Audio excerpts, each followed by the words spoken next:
Hello guys, welcome you to in E Sahpathi. आज का हमारा टॉपिक्स है लैंड फॉर्म्स। अब लैंड फॉर्म्स की बात करेंगे, लेकिन उसमें भी जो है सो लैंड फॉर्म्स में जैसे कि आते हैं माउंटेन्स आते हैं, प्लेन्स आते हैं, प्लेट्यूज आते हैं। ठीक है, तो आज मोस्टली हम लोग जो सबसे ज़्यादा कवर करेंगे, सबसे ज़्यादा क्या एक्चुअली हम बात ही करेंगे माउंटेन पे ही, सिर्फ आज माउंटेन डिस्कस करेंगे, उसके टाइप के बारे में डिस्कस करेंगे। तो आज का हमारा टॉपिक्स है माउंटेन। अब जो है सो माउंटेन, ठीक है, ये लैंड फॉर्म्स में जैसे कि हम बताएं पर्वत, पहाड़, मैदान, ये सब चीज़ आया। तो फिर ये जो लैंड फॉर्म्स का है सो फॉर्मेशन कैसे हुआ, आखिर जो है सो ये बना कैसे, पर्वत, पहाड़, मैदान। तो इसको हम लोग पहले ही क्लासेस में कवर कर चुके हैं, जैसे कि CDT यानी कॉन्टिनेंटल ड्रिफ्ट थ्योरी। ठीक है, और दूसरा जो है वो सी फ्लोर स्प्रेडिंग थ्योरी के अकॉर्डिंग हम लोग जानते हैं कि आखिर ये जो माउंटेन्स है, प्लेट्यूज है और प्लेन्स है, ये सब का निर्माण कैसे होता है। ठीक है, ये चूंकि हम लोग कवर नहीं किए हैं तो आज इसके बारे में पढ़ लेंगे, जानकारी ले लेंगे कि आखिर सी फ्लोर स्प्रेडिंग थ्योरी होता क्या है। और साथ ही हम लोग प्लेट टेक्टोनिक भी कवर कर चुके हैं। इससे भी पता चलता है, इस थ्योरी से भी पता चलता है कि आखिर ये लैंडफॉर्म्स बना कैसे। ठीक है, तो चलिए डिस्कस करते हैं पहले sea floor spreading theory. Sea floor spreading theory,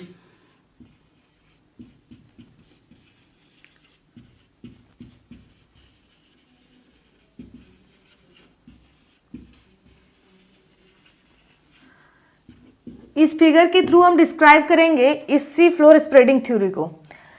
तो जैसे कि आप देख सकते हैं, ये जो है अर्थ का जो है सो क्रस्ट है और मेंटल है। क्या है? क्रस्ट है और मेंटल है।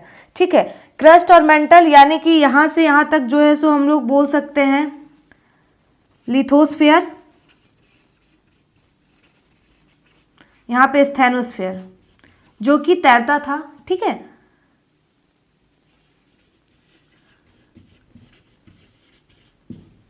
अब यहाँ पे देख रहे होंगे कि ये क्या है, तो यहाँ पे जो है सो मोल्टेन जो है सो ये लावा है, पूरा खौलता हुआ लावा है, बहुत ज़्यादा हीट है। तो उसके बाद क्या होता है, ये जो क्रस्ट है, तो यहाँ पे जब लावा बहुत ज़्यादा हीट की वजह से खौल रहा होता है तो नीचे से कुछ फोर्स लगाता है, जैसे कि बहुत सारा फोर्स हम लोग एंडोजेनिक, एक्सोजेनिक, ये सब फोर्स पढ़ चुके हैं। लेकिन यहाँ पे एक्चुअल में जो लग रहा है वो लग रहा है कॉन्वेक्शन करंट। क्या लग रहा है? Convection current.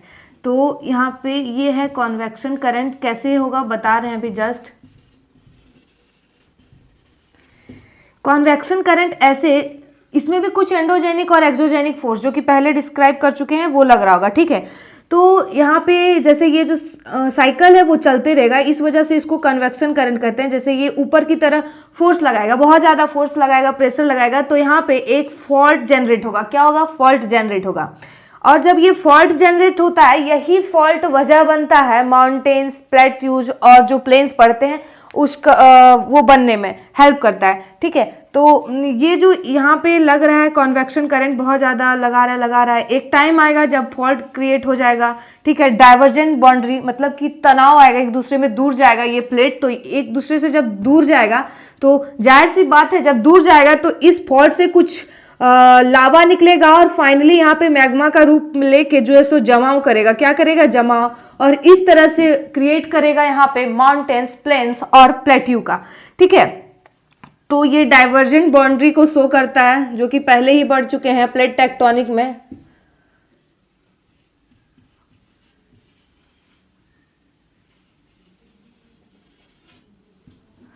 यानी कि प्लेट जो है वो क्या कर रहा है? डाइवर्ज कर रहा है, एक दूसरे से दूर जा रहा है, उसमें फॉल्ट क्रिएट कर रहा है। ठीक है, अब जो है सो ये फॉल्ट जो है सो क्रिएट होता है, तो माउंटेन्स का कैसे फॉर्मेशन होता है अब हम लोग आगे इसके बारे में जानेंगे। उम्मीद करते हैं कि आप लोग को सी फ्लोर स्प्रेडिंग थ्योरी समझ में आ गया होगा, चूंकि सेम ही है जिस तरह कॉन्टिनेंटल ड्रिफ्ट थ्योरी था उस तरह से भी कुछ इसमें होता है। बस यही होता है कि इसमें जो है सो फॉल्टिंग आता है बीच में, उसके बाद जो है सो माउंटेन्स, प्लेट्यू, ये सब का फॉर्मेशन होता है। जैसे कि एक एग्जाम्पल है, कहाँ पे है, तो जो साउथ बहुत बार वर्ल्ड मैप बना चुके हैं आप लोग, एक बार खुद से देख लीजिए। साउथ अमेरिका, नॉर्थ अमेरिका और इधर जो यूरोप वाला है कॉन्टिनेंट और ऑस्ट्रेलिया, उसके बीच में जो है सो एक फॉर्मेशन करता है किसका, मिड अटलांटिक ओशियन रीज का, जो कि काफी लंबा है, मतलब कि नॉर्थ से साउथ तक कवर करता है। ये जो ओशियनिक रीज बना है उसका जो है सबसे बड़ा ये सी फ्लोर स्प्रेडिंग थ्योरी जो है उसमें मतलब कि हम लोग देख सकते हैं कैसे लागू हुआ। वो फॉल्ट की वजह से ही उतना लंबा और जो है सो रीज, ओशियनिक रीज का फॉर्मेशन हुआ है। ठीक है, अब हम लोग आते हैं माउंटेन्स पे कि आखिर माउंटेन्स क्या होता है, इसके कितने टाइप होते हैं, इसको एकदम डीपली जानेंगे। ठीक है, तो सबसे पहली बात कि mountain is nothing but it is an upland. ठीक है, ये किसी भी चीज का उठा हुआ भाग है और उठा हुआ भाग ही के साथ एक पीक भी होना इसमें जरूरी है, तभी माउंटेन्स कहलाएगा। क्योंकि सभी जैसे प्लेट्यूज भी तो उठे हुए भाग होते हैं, लेकिन वो उठा हुआ नहीं होता, फ्लैट एंड ब्रॉड होता है। तो यहाँ पे हम लोग माउंटेन्स की चर्चा करेंगे, आज प्लेट्यू प्लेन्स को नहीं देखना है। तो माउंटेन्स क्या होता है पहले ही बोल चुके हैं, तो अब इसको समझते हैं आखिर होता कैसे माउंटेन्स।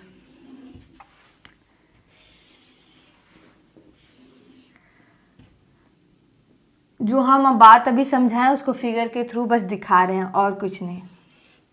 ठीक है, तो इसका एवरेज हाइट कितना होना चाहिए, एवरेज हाइट जो होगा इसका वो होगा ग्रेटर देन 900 फीट माना जाता है। ठीक है, और साथ में सिर्फ 900 फीट से ज्यादा होने से ही वो माउंटेन नहीं कहलाएगा, उसके साथ साथ इसमें एक पीक का होना बहुत जरूरी है। तो इसी को हम लोग बोलते हैं माउंटेन्स। अब हम लोग आते हैं कि इसके कितने प्रकार हैं, टाइप्स ऑफ माउंटेन। ठीक है, तो there are 3 types of mountain. तो कौन कौन सा होता है, तो पहला है हमारा फोल्ड माउंटेन। क्या है, फोल्ड माउंटेन है। दूसरा है ब्लॉक माउंटेन।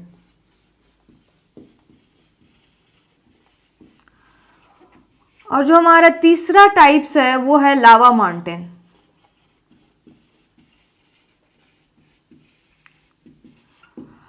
हर एक टाइप्स को बहुत ही ज़्यादा डिटेल्स में कवर करेंगे। तो सबसे पहले हम लोग अभी पढ़ेंगे फोल्ड माउंटेन के बारे में। ठीक है, देन ब्लॉक माउंटेन, देन लावा माउंटेन। आज ही तीनों टाइप्स को कवर करेंगे। तो हम लोग आते हैं पहला टाइप्स में, फोल्ड माउंटेन। आखिर फोल्ड माउंटेन होता क्या है, तो फोल्ड माउंटेन को फिगर विथ एग्जाम्पल सभी तरह से समझेंगे। ठीक है, क्योंकि पहले ही कुछ कुछ डिस्क्राइब कर चुके हैं, वेरी इजीली समझ में आएगा, लेकिन फिर भी। तो पहला केस, इसमें 2 केस हम लोग समझाएंगे, मतलब 2 केस से समझेंगे हम लोग कि आखिर फोल्ड माउंटेन का निर्माण कैसे होता है। तो पहला केस है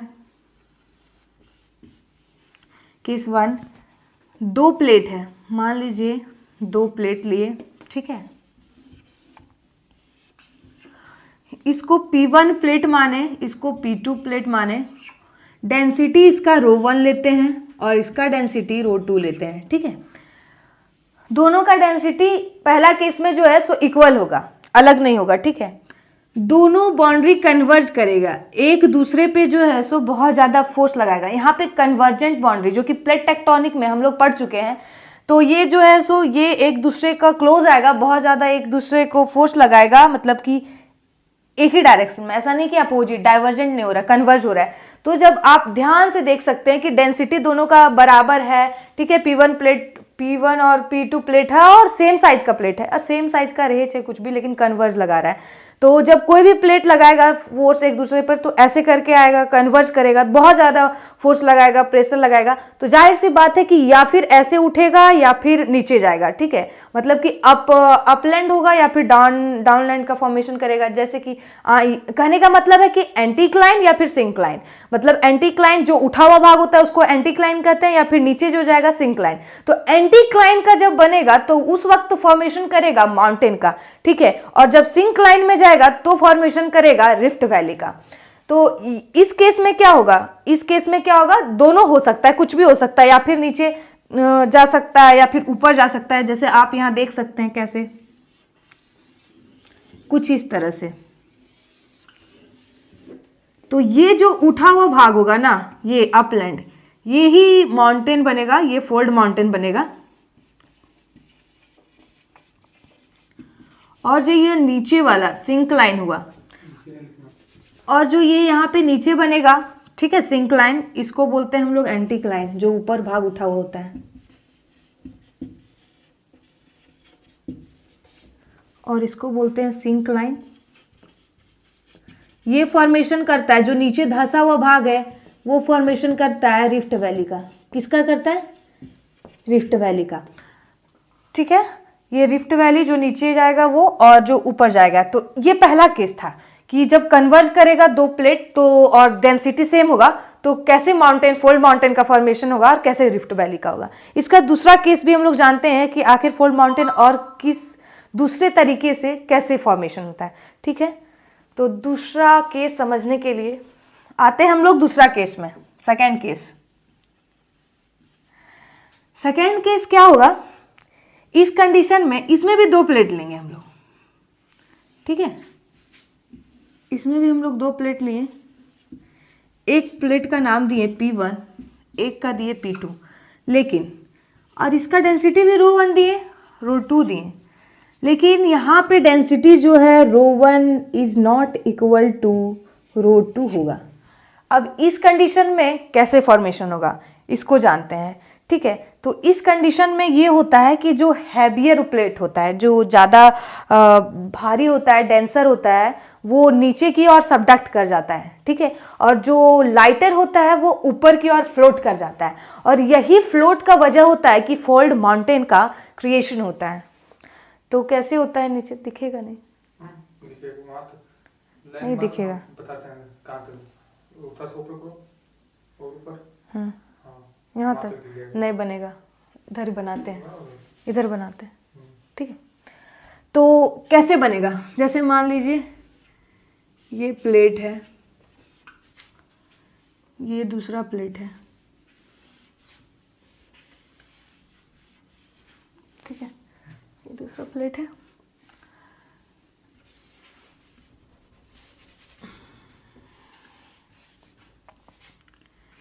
ये वाला प्लेट कुछ ऐसे सबडक्ट कर जाएगा और ये वाला प्लेट ऐसे फ्लॉट होगा ना, बनाने में।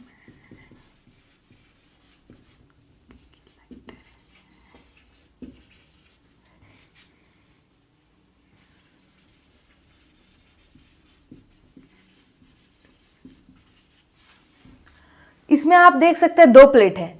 ये जो प्लेट है सेकेंड प्लेट, ये फ्लोट कर रहा है, और इसका वजह है कि ये लाइटर है, ये हल्का है एज कंपेयर टू इस प्लेट का। ये जो है सो सबडक्ट कर रहा है, नीचे की ओर जा रहा है, ठीक है। क्यों जा रहा है? क्योंकि ये डेंसर है, ये भारी है, तो ये भारी है, इसके वजह से नीचे चला जा रहा है। और इस जो जोन को है जब नीचे जाता है तो इसको बोलते हैं हम लोग सबडक्शन जोन, ठीक है, सबडक्शन जोन। ये जोन जो होता है ना बड़ा खतरनाक होता है। अब बोलिएगा खतरनाक क्यों होता है? क्योंकि इसमें माना जाता है कि 90 से 95% तक, क्योंकि 90 से 95% जो है सो वॉल्केनिक इरप्शन और सिस्मिक एक्टिविटी यानी अर्थक्वेक, ये सब सबसे ज्यादा जो है सो इसी जोन में आता है, ठीक है, सबडक्शन जोन में ही आता है। अब बोलिएगा कि कैसे हुआ फॉर्मेशन? जब ये प्लेट नीचे की ओर धंसा, ठीक है, ये प्लेट नीचे, तो ये प्लेट जाहिर सी बात है ऊपर की ओर उठ रहा है, तो यहाँ देख सकते हैं इसी तरह उठते जाएगा तो कुछ ये वाला शेप लेगा, यहाँ पे इस तरह का शेप लेते जाएगा। और सेकंड कंडीशन, यहाँ पे जो है सो नीचे जाएगा तो ये पिघलते रहेगा, लावा के फॉर्मेशन में नीचे दब रहा है तो, और लावा लावा लावा लावा, जब लावा भी तो पीछे पड़ चुके हैं कन्वेक्शन करंट में कि कैसे जो है सो ऊपर की ओर अपना फोर्स लगाता है और बाहर निकलता है, उससे भी जो है फॉर्मेशन होता है। तो यहाँ भी वही कंडीशन है कि ये जो है सो लगातार क्या होगा कि सबडक्ट करेगा, और यहाँ से भी तो कुछ लावा निकलेंगे इस तरह से, और ये भी यहाँ पे जो है सो क्या होगा, इस तरह जमा करेगा और फॉर्मेशन करेगा माउंटेन का, ठीक है, फोल्ड माउंटेन का। तो यहाँ दो कंडीशन आया। पहला केस में हम लोग पढ़े कि जब डेंसिटी दोनों का एक होगा तो कैसे बनेगा, और जब अलग अलग डेंसिटी लिए तो फिर कैसे हुआ फोल्ड माउंटेन का फॉर्मेशन, ठीक है। इसका कुछ एग्जाम्पल है फोल्ड माउंटेन का कि कहाँ कहाँ पे कौन कौन सा माउंटेन बना है, और इतना ही नहीं, यहाँ पे एक और कंडीशन हम लोग देख सकते हैं कि जब कॉन्टिनेंट कॉन्टिनेंट कोलिजन होता है तब भी फॉर्मेशन होता है, ओशियन और कॉन्टिनेंट का कोलिजन होता है तो भी होता है, क्योंकि आखिर सब तो जो है सो प्लेट ही था ना, जो बाद में अलग अलग टूट गया, तो उसी प्लेट की वजह से तो दोनों में कोलिजन होता है, क्योंकि आप लोग वर्ल्ड मैप में देखे होंगे कि साउथ नॉर्थ, उसके साथ साथ में पैसिफिक ओशियन या फिर इंडियन ओशियन, ये सब भी तो था, तो उससे भी टकराव होता है और उससे भी फॉर्मेशन होता है। तो वो दोनों कंडीशन यहाँ पे आता है कि आखिर किसमें क्या यूज हो रहा है, कैसे हो रहा है। तो कुछ एग्जाम्पल लेके आपको ये भी क्लियर करते हैं कि आखिर कॉन्टिनेंट किसमें हुआ था और ओशियन और कॉन्टिनेंट किसमें हुआ था। सबसे पहली बात कि यहीं पे बता देते हैं कि हिमालय जो है, हिमालय का फॉर्मेशन जो हुआ, ठीक है, तो हिमालय का फॉर्मेशन कैसे हुआ। तो हिमालय का फॉर्मेशन हम माना जाता है कि इंडो ऑस्ट्रेलियन प्लेट जो है, सो जब यूरेशियन प्लेट में टकराता है, ठीक है, इंडो ऑस्ट्रेलियन प्लेट यूरेशियन में टकराता है। तो यहाँ पे देख सकते हैं कि यूरेशिया और इंडो ऑस्ट्रेलिया दोनों तो प्लेट कॉन्टिनेंट है, ठीक है, यहाँ पे ओशियन या फिर कॉन्टिनेंट नहीं है, दोनों कॉन्टिनेंट है। और वो कॉलिजन में जो है सो फोल्ड माउंटेन, हाँ इसमें पूछा जा सकता है क्या कि जब कॉन्टिनेंट टकराएगा तो फिर कैसे जो है सो सबडक्ट तो नहीं करेगा यहाँ पे, और उस तरह में नहीं। तो इसका एक कंडीशन होता है, यही दूसरा क्वेश्चन ये भी उठता है कि आखिर हिमालय में जो है सो वॉल्केनिक इरप्शन अभी तक क्यों नहीं आया और क्यों नहीं आता है बहुत ज्यादा मात्रा में। तो उसका एक और रीजन है कि जब कॉन्टिनेंट कॉलिजन होता है, अभी तो चाह नहीं रहे थे कि डिस्क्राइब करें इसको, लेकिन ठीक है थोड़ा सा बता देते हैं कि कैसे। तो जब कॉन्टिनेंट कॉलिजन होता है ना, मान लीजिए दो प्लेट है कॉन्टिनेंट का, ठीक है, तो ये कुछ सबडक्ट नहीं करता है क्योंकि ये ओशियन और कॉन्टिनेंट हल्का और भारी तो है नहीं, प्लेट दोनों बराबर इक्वल है। तो ये प्लेट जो है ना सो इस पे बैठते जाता है, इस तरह करके जो है सो यहाँ ऐसे जमा ले लेता है, बहुत ज़्यादा उठता नहीं है या फिर ये डेंस नहीं करता है। तो ये बहुत ज़्यादा मोटा परत का निर्माण करता है, ठीक है, एक ही जगह पे एक दूसरे प्लेट पे जो है सो आके ये दूसरे पे इस पे चला जाता है, तो यहाँ पे मोटा परत का निर्माण कर लेता है। और यही वजह है कि इसको तोड़ पाना बहुत आसान नहीं होता, इसी की वजह से यहाँ पे वॉल्केनिक इरप्शन ज्यादा नहीं आता है, मतलब कॉन्टिनेंट केस में नहीं आता है, यही वजह है कि हिमालय में नहीं आता है। दूसरा हम लोग पढ़े थे नॉर्थ अमेरिका में रॉकी माउंटेन के बारे में, ठीक है, रॉकी माउंटेन का फॉर्मेशन कैसे होता है। तो यहाँ पे कंडीशन आता है कि कॉन्टिनेंट और ओशियन का दोनों का जो है सो जब कन्वर्ज या फिर डाइवर्जेंट या फिर कन्वर्जेंट जो भी यूज होता है उसके थ्रू जो है सो माउंटेन का फॉर्मेशन होता है। तो जो इसमें रॉकी में किसका किसका आता है, तो रॉकी में आता है हमारा नॉर्थ अमेरिका और पैसिफिक ओशियन, चूंकि वही नजदीक है। अब वर्ल्ड मैप अभी बना के दिखाए क्या, नहीं, जो नजदीक है क्योंकि उसी से न टकराएगा। जैसे आप हिमालय के केस में देखें कि कौन कौन सा टकराया, तो उसके नज़दीक में जो है नॉर्थ अमेरिका के नज़दीक में जो है सो पैसिफिक ओशियन है, तो उससे मतलब यहाँ पे ओशियन आ गया और उसमें आ गया, तो वहाँ पे रॉकी माउंटेन का करता है। उसी तरह जो है सो साउथ में अगर बात किए तो साउथ का जो है साउथ अमेरिका और पैसिफिक ओशियन, यहाँ भी ओशियन और कॉन्टिनेंट का जब कॉलिजन होता है तो फॉर्मेशन करता है।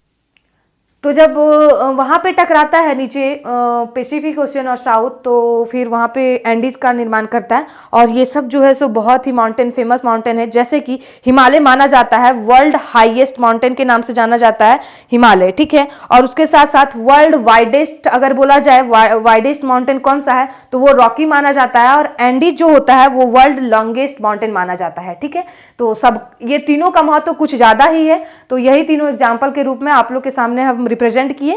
तो ये हो गया हिमालय, रॉकी एंड एंडीज के बारे में। और फोल्ड माउंटेन कैसे बना, फोल्ड माउंटेन का निर्माण कैसे होता है, साथ में थोड़ा रिफ्ट वैली भी बता दिए, क्योंकि रिफ्ट वैली जब नीचे चला जाता है तो प्लेट टूट के तो वैसे फॉर्म होता है, इस वजह से हम बता दिए।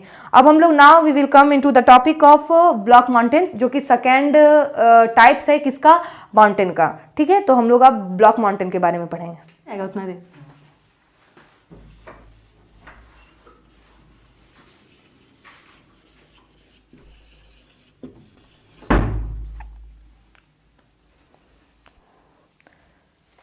अब हम लोग जानेंगे कि ब्लॉक माउंटेन का फॉर्मेशन कैसे होता है, आखिर ब्लॉक माउंटेन बनता कैसे। जैसे कि हम लोग पहले पढ़े कि फोल्ड माउंटेन कैसे बनता है, ठीक है। तो ब्लॉक माउंटेन में सबसे पहले एंडोजेनिक फोर्स लगता है, ठीक है। एंडोजेनिक फोर्स में भी क्या क्या, तो टेंशनल फोर्स लगता है और जो एक होता है वो कंप्रेशनल फोर्स होता है। टेंशनल यानी कि जब हम लोग खींचते हैं दो प्लेट को तो टेंशन, या फिर एक प्लेट को भी जब बहुत ज्यादा खींच रहे हैं तो वो टेंशनल फोर्स टेंशन लगा रहा है, ठीक है। और जो सेकंड है, मान लो उसको कर रहे हैं हम लोग ये कंप्रेस कर रहे हैं, बहुत ज्यादा दबा रहे हैं, तो एक ही कंडीशन लगभग सब में होता है, लेकिन इसमें एंडोजेनिक फोर्स का ही जो है सो ज्यादा महत्व है और इस तरह से होता है। तो कैसे होता है, तो इसके भी बारे में डिस्कस करते हैं हम लोग। आइए, एंडोजेनिक फोर्स, एंडोजेनिक फोर्स और इसका 2 पार्ट। एक हो गया हमारा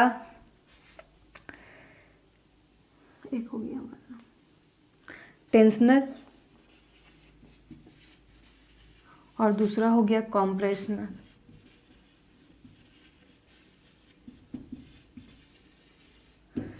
अब ये टेंशनल को अगर इजी एग्जांपल के थ्रू समझे तो जैसे होता है ना, पहले हम लोग प्लेट टेक्टोनिक में पढ़े थे 2 कंडीशन कि ये जो सामाजिक तत्व होते हैं, जब कोई 2 इंसान बहुत ज़्यादा क्लोज आने लगता है तो उसमें टेंशन क्रिएट करने वाला, तो जस्ट यही होता है कि टेंशन क्रिएट करेगा और टेंशन में आदमी दूर ही जाता है एक दूसरे से। उसी तरह जो है सो और दरारें आती है, तो कुछ उसी प्रकार यहाँ भी एकदम जस्ट वैसा ही है टेंशनल फोर्स। यानी कि मान लीजिए ये प्लेट है, ठीक है, और इसमें जो है सो एक दूसरे को जब बहुत ज़्यादा टेंशन दे दिया गया है तो एक दूसरे से क्या हो रहा है, अलग हो रहा है। ये प्लेट जो है सो इस तरह से खिंचाव हो रहा है, ठीक है, हम लोग बहुत ज़्यादा लगा रहे हैं इसमें, तो यहाँ पे एक दरार क्रिएट होगा, ये फॉल्ट क्रिएट होगा, ठीक है। ये फॉल्ट जब क्रिएट होगा तो जाहिर सी बात है कि कैसा शेप बनेगा, यहाँ पे कैसा शेप बनेगा, कुछ इस प्रकार से शेप बनेगा,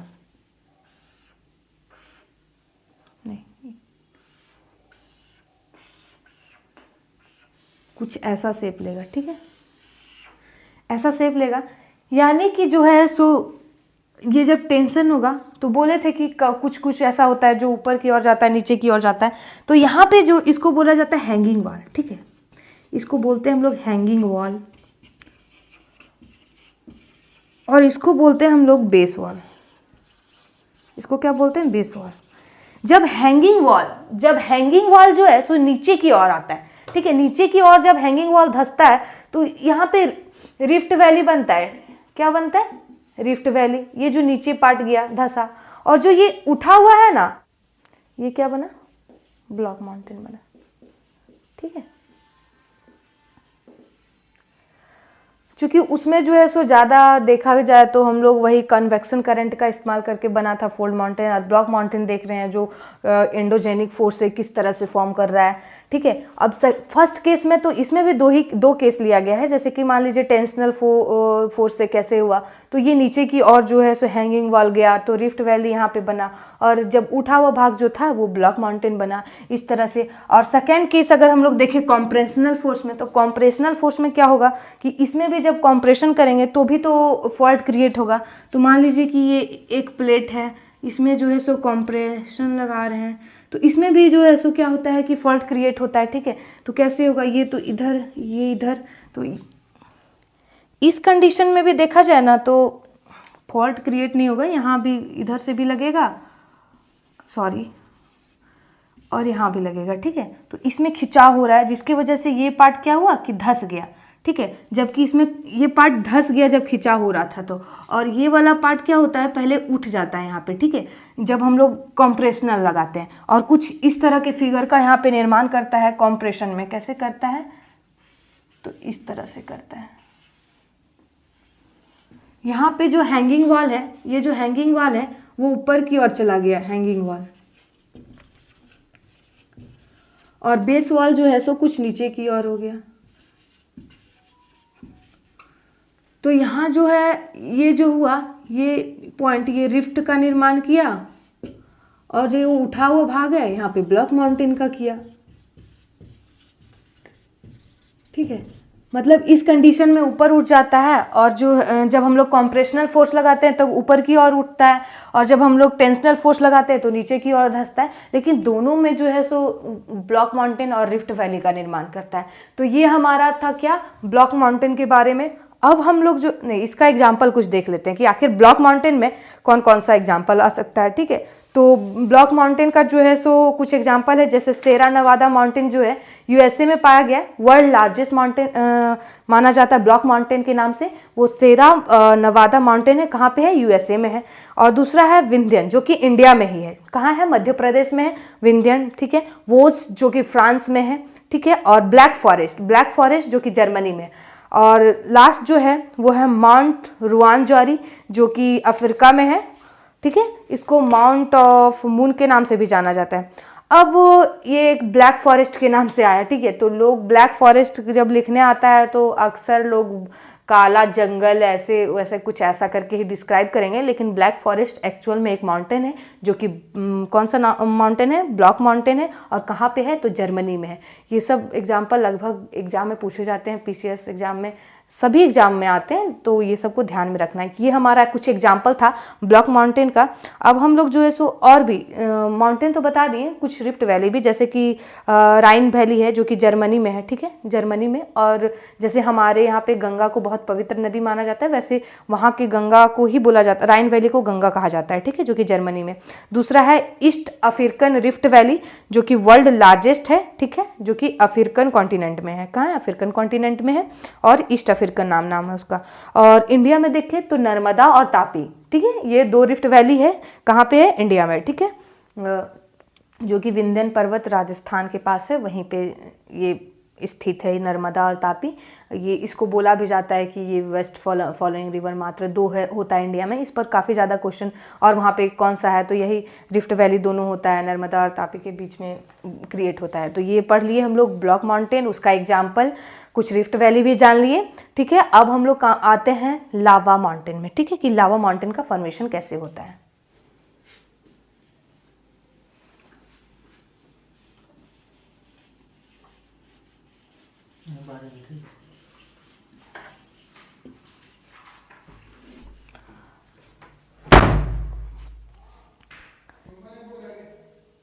अब हम लोग पढ़ेंगे लावा माउंटेन, कि लावा माउंटेन मतलब कैसे फॉर्मेशन होता है। लावा के नाम से ही जैसे कि जाहिर हो रहा है कि ये लावा बाहर निकला होगा, माउंटेन का फॉर्मेशन किया होगा। जैसे नाम से पता चल रहा है वैसे ही इसका काम है। तो कैसे है? जैसे कि ये कोई भी क्रस्ट है, ये पूरी तरह से सी फ्लोर स्प्रेडिंग थ्योरी जो जस्ट समझाया, कन्वेक्शन करंट, वही चीज़ है।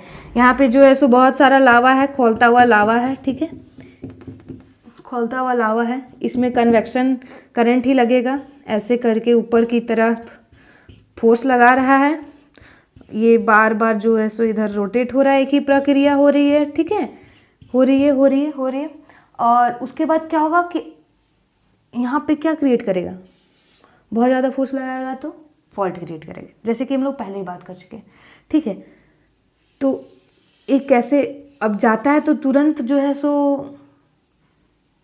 तुरंत यहीं पे क्रस्ट तोड़ के नहीं निकल जाता है, कुछ भाग ऊपर उठता है, तो इसको हम लोग क्या बोलते हैं। उसके बाद क्या होता है कि ऐसे करके ये फोर्स लगा है, ठीक है, यहाँ पे है, इसको हम लोग बोलते हैं, इस जगह को हम लोग बोलते हैं क्रिएटर। क्या बोलते हैं? क्रिएटर, ठीक है। और इसको बोलते हैं वॉल्केनिक पाइप। क्या बोलते हैं? वॉल्केनिक पाइप, ठीक है।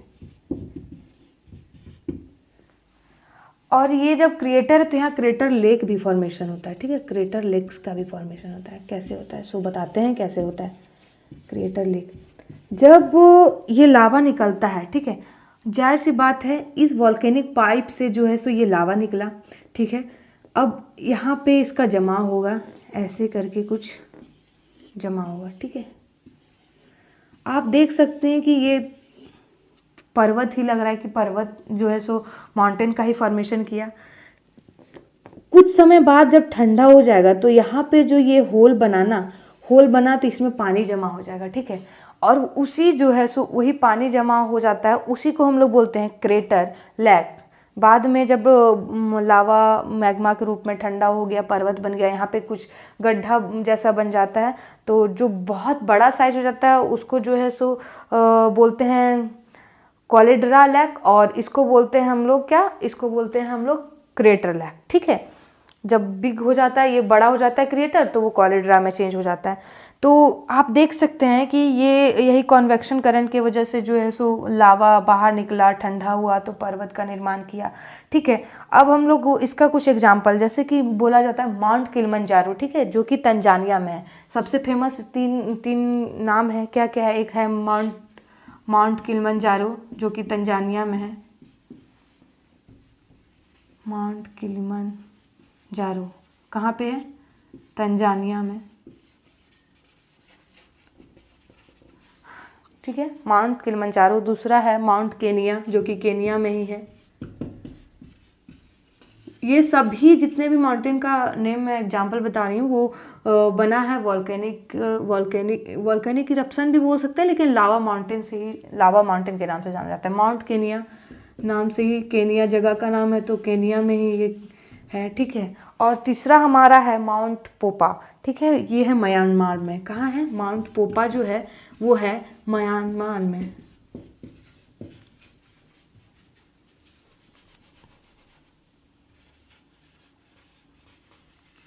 ठीक है, म्यांमार में।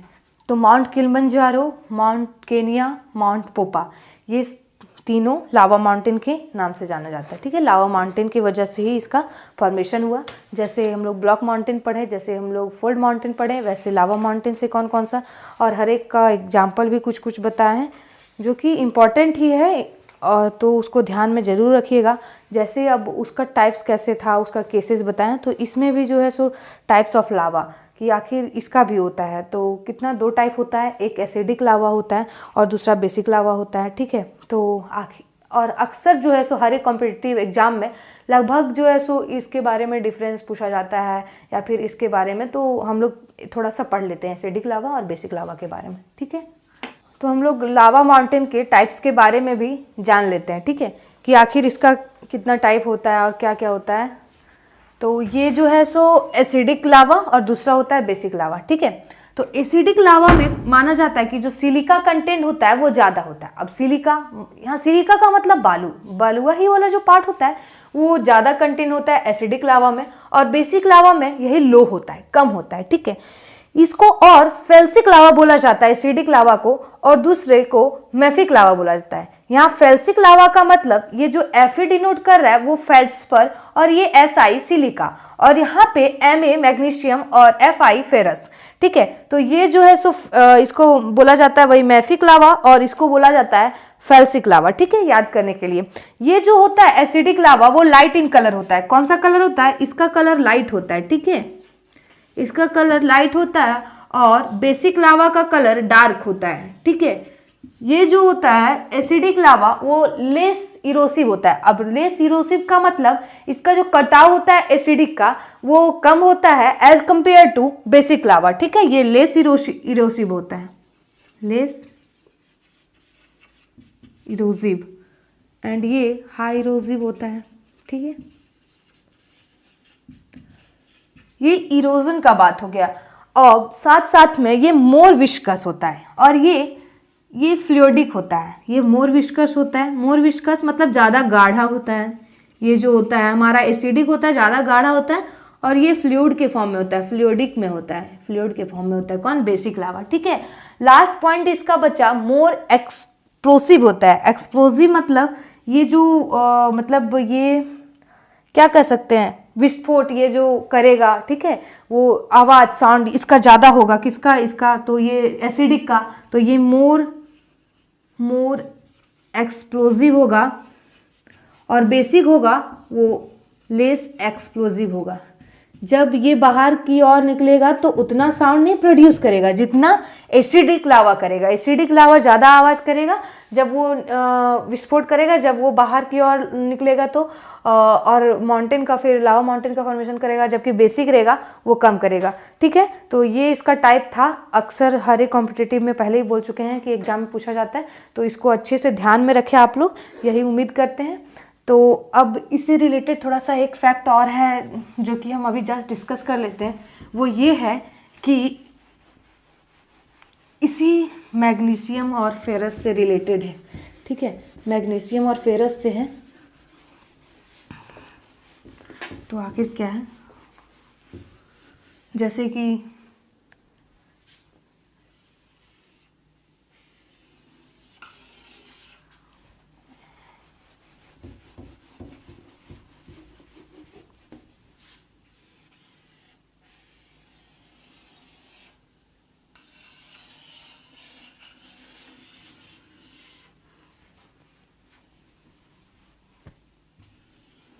ठीक है, ये मान लीजिए कि इंडिया का मैप है, बस एज्यूम कीजिए, ठीक है। तो यहाँ पे हम लोग जानते हैं कि डेक्कन प्लेट्यू है, क्या है? यहाँ पे है डेक्कन प्लेट्यू, ठीक है, यहाँ पे डेक्कन रीजन है। अब इसमें होता क्या है ये माना जाता है बेसाल्टिक लावा यहाँ पे ज़्यादा है। अब क्यों है बेसाल्टिक लावा, उसका क्या रीज़न है? या इसे बोला जाता है कि बेसाल्टिक लावा जो है डेक्कन प्लेट्यू में ज़्यादा है। इसका कारण है कि यहाँ पे मैग्नीशियम और फेरस का मात्रा ज़्यादा होगा। बिल्कुल यही है कि फेरस और मैग्नीशियम का मात्रा ज़्यादा है कहाँ पे, डेक्कन प्लेट्यू में, ठीक है। और ये जब कंपाउंड मिल जाता है तो फॉर्मेशन करता है टिटेनी, और जब ये कंपाउंड दोनों मिल जाता है तो टिटेनी फेरस नामक का जो है सो कंपाउंड का फॉर्मेशन करता है, ठीक है। टिटेनी फेरस मैग्नेटाइट बोला जाता है। क्या बोला जाता है? Titaniferous magnetite. Titaniferous magnetite, magnetite, titaniferous magnetite, ठीक है। डेक्कन प्लेट्यू में जब मैग्नीशियम और आयरन का मात्रा बहुत ज़्यादा होता है तो ये दोनों कंपाउंड मिलके फॉर्म करता है टिटेनी फेरस मैग्नेटाइट, कंपाउंड को फॉर्म करता है, जो कि रीजन होता है ब्लैक कलर सॉइल का। क्या होकर, यही वजह है कि सबसे ज़्यादा डेक्कन प्लेट्यू में ब्लैक सॉइल। अब ब्लैक सॉइल क्यों पाया जाता है? क्योंकि फेरस और मैग्नीशियम ज़्यादा है और ये दोनों मिलके ये कंपाउंड का फॉर्मेशन करता है, और इसलिए जो है सो सबसे ज़्यादा ब्लैक सॉइल कहाँ पे है? तो इस डेक्कन प्लेट्यू में है। कहाँ पे है? ये डेक्कन प्लेट्यू रीजन में जो है सो ब्लैक सॉइल ज़्यादा पाया जाता है, ठीक है। आज का हमारा जो टॉपिक था वो यहीं पे कवर हुआ। आई होप आप लोग को समझ में आ रहा होगा या फिर समझ में आएगा अच्छे से, उम्मीद यही करते हैं। और बस आप लोग हमेशा सपोर्ट कीजिए, अच्छे से मोटिवेट कीजिए, ताकि मोटिवेशन के साथ अच्छे अच्छे वीडियो लेक्चर और ज़्यादा बढ़िया से मेहनत करके आप लोग के सामने रिप्रेजेंट कर सके हम। उसके साथ साथ लाइक सब्सक्राइब, अगर आप लोग को अच्छा लगे, एक बार देखिए, अच्छा लगे तो लाइक सब्सक्राइब जरूर कीजिए इस चैनल को। उसके साथ साथ जो है सो कुछ कमेंट भी कीजिए, और अच्छे कमेंट कीजिए, ताकि पता चले कि आखिर किसको किस तरह की ज़रूरत है या फिर मेरे में क्या कमी है, उसको मैं सुधारने की कोशिश करूँगी। इसी आशा के साथ मैं आज यहीं पे ख़त्म करती हूँ अपना लेक्चर। धन्यवाद, थैंक यू सो मच।